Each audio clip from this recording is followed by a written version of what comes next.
And so I had this huge identity crisis during that time of, what does it mean if I'm not succeeding? And so I really had to take a hard look in the mirror and be like, it means you're still a human and you're still of value and you still have self-worth. It was a separation of my self-worth from my success, which I had never done before. That alone has made it to where I can actually take these negative things that we all experience and say, okay, well, how can I use this to my benefit? Martians landed. Yes. Wearing Prada suits. Yes. Drinking Henry Seltzer. Yes. Chewing juicy fruit. Yes, and? Your branding here. Yes, brand. Your message here. Yes, and? A verse about. Yes. Your product here. Yes. I'm Hirsch Redmond. Yes, and? I'm a message therapist. Yes.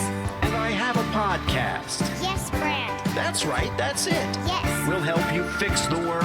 Yes. Or your bottom line. All right. Your bottom line. Get it. I get it. Welcome to the Yes Brand Podcast.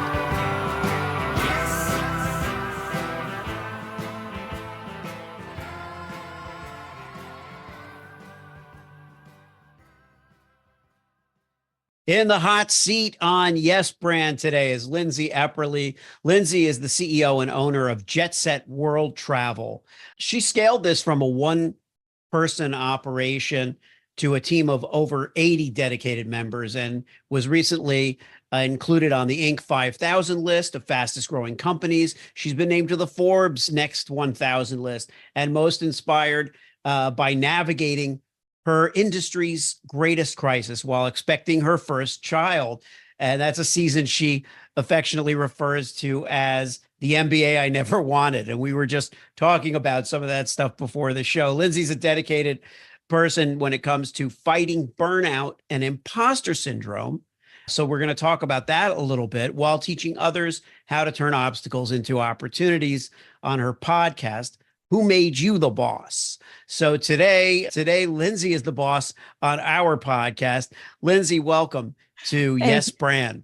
Thank you, Hirsch. You got the emphasis right on the podcast name. I love who made you the boss? Who made you the boss? Well, let's start there. Why did you call it that? And what does the podcast, mean to you? Yeah. There were so many times, especially as an entrepreneur, kind of carving my own path where things felt so lonely, but also where like imposter syndrome would just creep in, right? And so the title of the podcast is kind of tongue in cheek, and that when you're an entrepreneur, you look in the mirror and you ask, who made you the boss? Like the answer is, well, me, I did it. And now what am I to do with this? And what do I do with those insecurities that arise about leadership and building a business and all of that? So I just wanted to call attention to that. So I created Who Made You the Boss to talk to really successful people about those insecurities and how they've tackled them and how they've managed to succeed in spite of it. And that's interesting, leads to an interesting point, which is that entrepreneurial people, and not everybody who's entrepreneurial is an entrepreneur. There are people who choose a different route to go with their careers, but they are entrepreneurial thinkers. But it does have a lot to do with always wanting to kind of make the choice, be the boss in a certain situation. And so you're right, we kind of create these situations around ourselves, and then we have to cope with them. But let's talk a little bit about imposter syndrome, because that's something more and more people can relate to. It comes up quite frequently. I heard it already once this morning on the radio, having nothing to do, not even listening to a podcast or anything, just some conversation on the radio. So touch on that from your point of view and where your thoughts are at. Yeah. It's funny when you said that not every entrepreneur is necessarily creating business, but you've got that entrepreneurial drive and you have this need to take control of the situation. I think that's the through line for so many of us, is we're like all presidents of Control Freaks Anonymous. And this is just how we have managed to execute that in our lives. And I think that's what's so interesting about imposter syndrome, is that here you are as an entrepreneurial individual, you probably possess a certain level of confidence, a certain level of independence to be able to pursue your own path. And then all of a sudden, out of left field, you've got this inner critic that's like, but why you? Who are you to do this? And what I thought, so I'll tell you kind of my experience with it, Hirsch, was I entered into the travel industry when I was 19 years old, and I was brought on to sell luxury honeymoons. And I, at the time, had never been on a honeymoon myself and had never stayed in anything besides a Sheraton. And I was like, what am I doing? Who am I to, be selling the Four Seasons? You were like, why do I have to sell this old folks product? Well, no, even it was actually like next level. It was, I'm selling these opulent vacations and I'm going on them now myself. So I'm just like sitting at the St. Regis Bora Bora waiting to be kicked out, like just the feeling of an Right. imposter was so prevalent. And I remember thinking even at 19, well, the more I succeed, the more that feeling will go away, right? It has to. It's just because I'm first starting. And I think that in that particular role, it eventually subsided a good bit. But what I've actually found is that the more I succeed, meaning the more I scale my business and climb into different roles and different leadership responsibilities, actually the more prevalent that voice is. It gets a bit louder because you become a bit more isolated as you succeed. And so I've started looking at it from a countercultural perspective of, a lot of times you hear about the inner critic or imposter syndrome and people are like, just shut it up, just put it in a closet, just lock it in a box, like and I actually think, no, I want to take a minute to acknowledge and embrace it if it's here, because it means I'm doing something important. I'm doing something big. It's out of my comfort zone. And so what does that actually have to say to us if it's here, right? Like it doesn't mean you give in to all the negativity. It's just, all right, well, if I'm doing something right, there's probably going to be some form of adversity even within myself in pursuing this. I love that because it's not about quiet the fear or shut the fear up. It's like, well, okay, that's valid to feel. Why am I feeling it? And it goes under the category for me of most things, they're not as terrifying as you think they are once you start taking it on. Yeah. Which could be schoolwork when I was a kid. It was like nothing was ever as bad as the anxiety around doing it. That's true. Stage fright. I mean, I was an actor and a comedian and all these things when I was younger. And it's like, so I never really knew what stage fright was in that circumstance. But what about off stage? I experienced it off stage, stage fright, going into a room full of business people and not knowing anyone. And, how do you measure up and how do we measure ourselves? How have you come to measure yourself when you're overcoming stuff like that? It's a really good question. It's a really good question because I think when we get this right, we can actually harness those insecurities and those fears as a superpower, right? We can take how they serve us, but then we can turn everything else into inspiration and move forward positively because of that. But you have to first be able to acknowledge, for me, what it looked like was I had to learn to separate my self-worth from my success. And I say that because for my 20s, I was building this business. I only ever knew upward trajectory. We would just kind of grow and grow and grow and grow. And then a little pandemic happened, which is not the time to be in the travel industry, let me tell you. And that just, more than flatlined, right? We were in the red for 18 months. And so then I'm like, well, this thing is a failure. And so I'm a failure, right? And so I had this huge identity crisis during that time of, what does it mean if I'm not succeeding? And so I really had to take a hard look in the mirror and be like, it means you're still a human and you're still of value and you still have self-worth. It was a separation of my self-worth from my success, which I had never done before. That alone has made it to where I can actually take these negative things that we all experience and say, okay, well, how can I use this to my benefit? Yeah. And speaking of, the company and Jetset World Travel. So what is the latest with that company? Because what I want to talk about next, after we set the groundwork for it a little bit, is how you've marketed it, how you've grown it through your own brand and branding. But tell me where it's at. Yeah, Jetset is so much fun. So this is my first baby. We turned 10 this year. Big milestone celebration. What I founded was originally called Epperly Travel, and then we acquired another company during the pandemic and rebranded to Jetset. And we can talk all about that because I know your listeners probably appreciate the branding decisions behind that. Sure. But where we stand right now, we made the Inc. 5000 list last year. We've made a couple of other lists about, exponential growth that we're experiencing as a privately held company. And it's just been a really, really cool season coming out of our industry's greatest crisis that, there were times I really thought, this is the end. This is going to level us. And instead it catapulted us. Yeah, that's fascinating. And I've heard that from other people as well. my other show, Truth Tastes Funny, deals with a lot of like post-pandemic epiphanies, I guess I would Mhm. call them, where people just changed their entire model.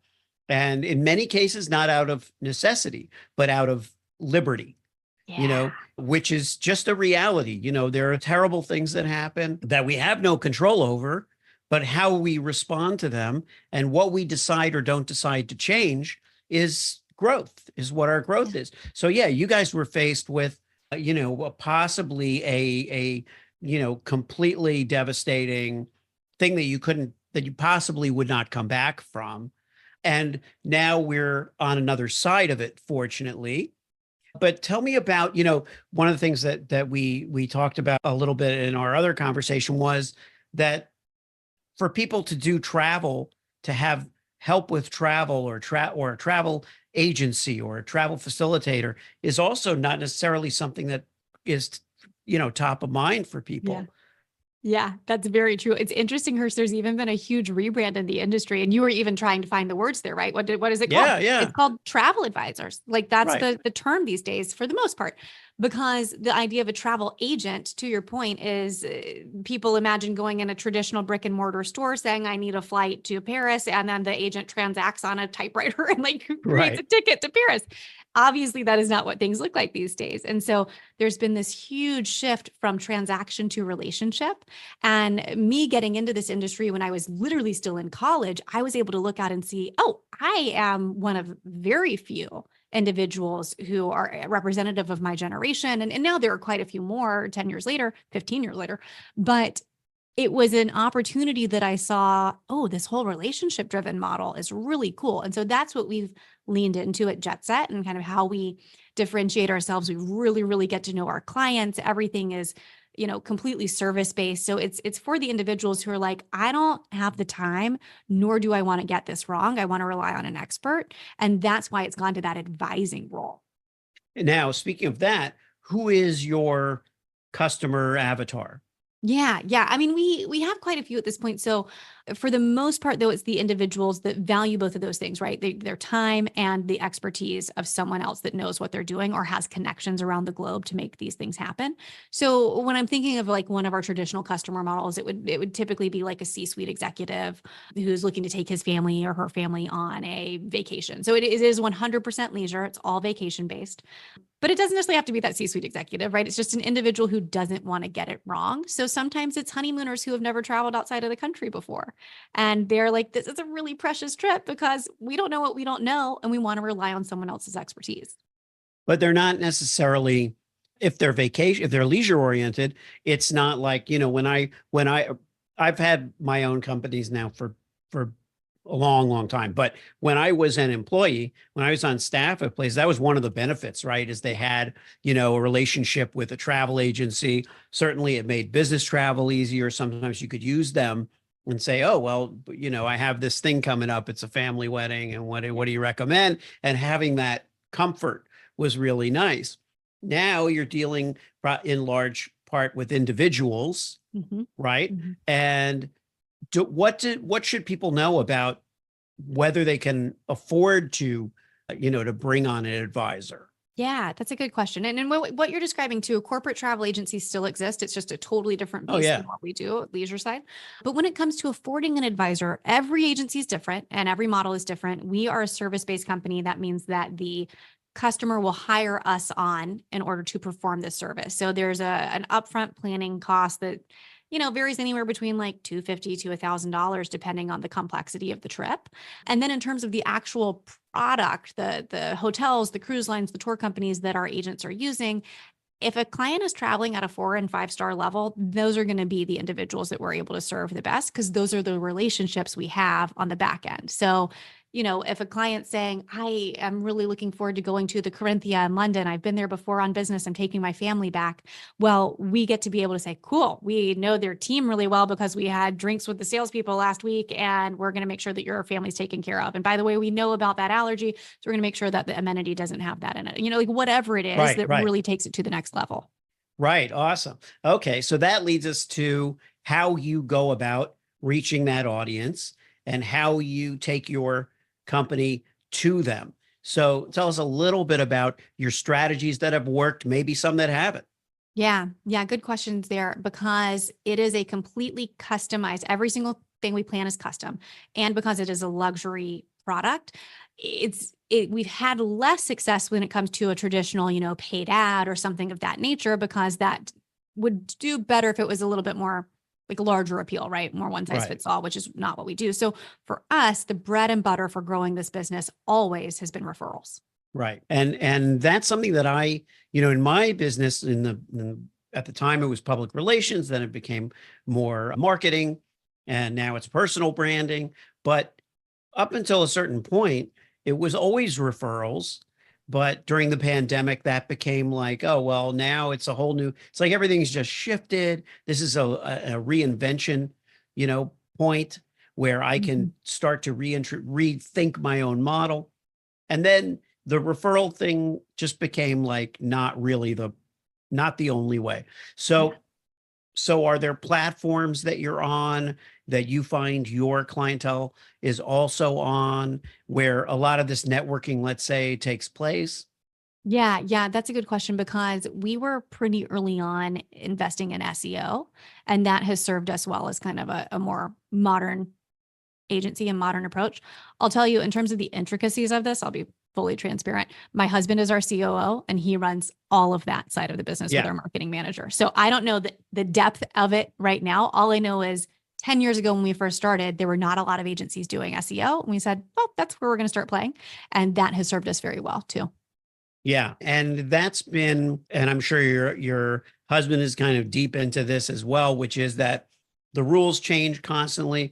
All this stuff changes. But one thing that's been very constant is the fact that the quality of your reputation and your offering has a room to reach your cohort, to reach Yeah. the people that you want to find you, so that you're not knocking on every door, but you're outside every door.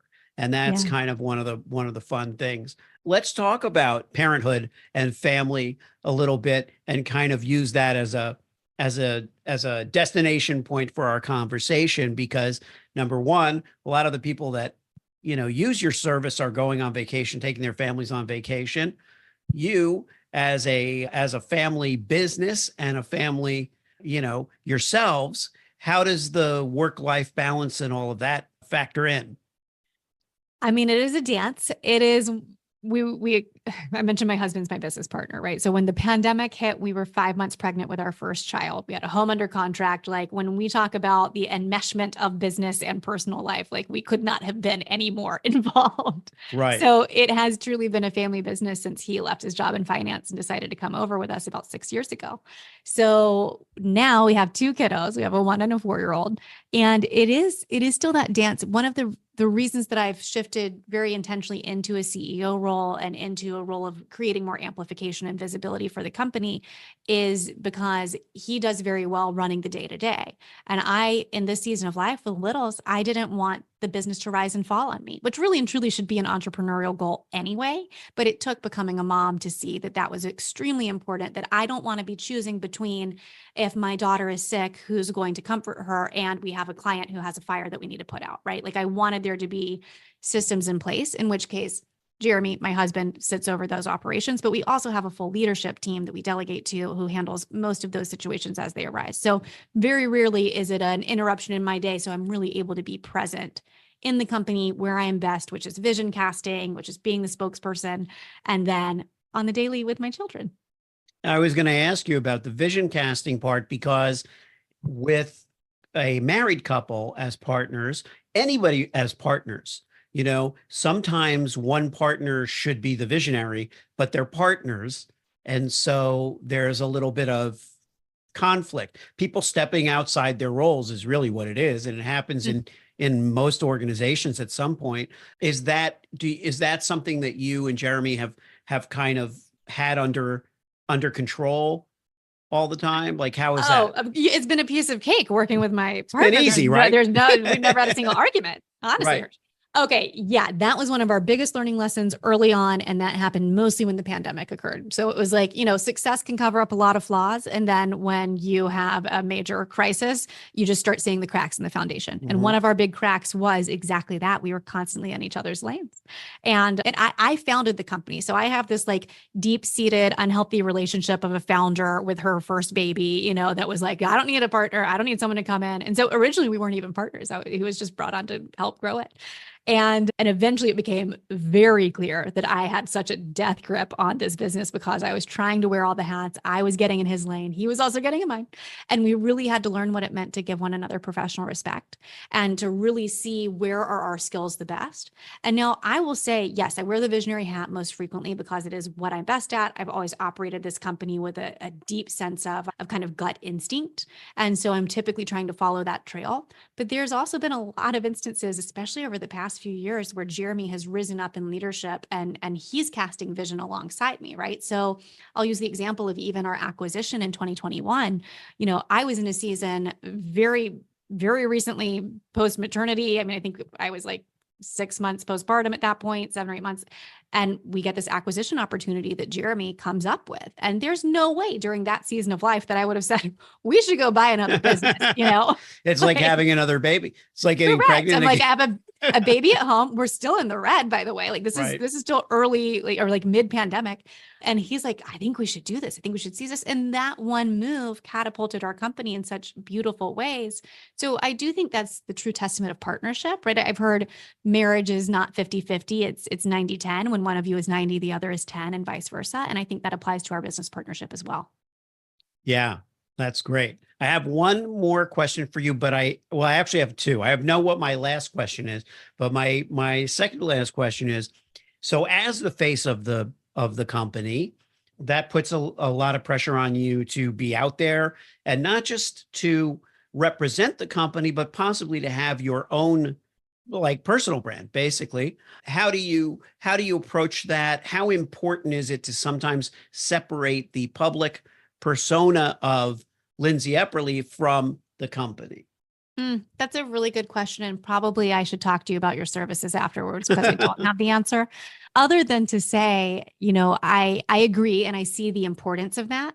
And especially as I pursue some of my passions that I really feel like I'm put on this planet for when it comes to communication, when it comes to the podcast, the writing that I do, et cetera, that is not necessarily a direct reflection of the company, but it is very inspired by the things that I learned. I feel like the company is kind of my dojo, and then I get to go turn around and amplify that outward. So that's what I look at it as. I'm oftentimes a vessel for some of these stories, but what I'm putting into the world as my own brand, it's more all encompassing of entrepreneurship from a high level and parenthood and travel. Whereas of course the company is hyper focused on travel. And that is a really important distinction.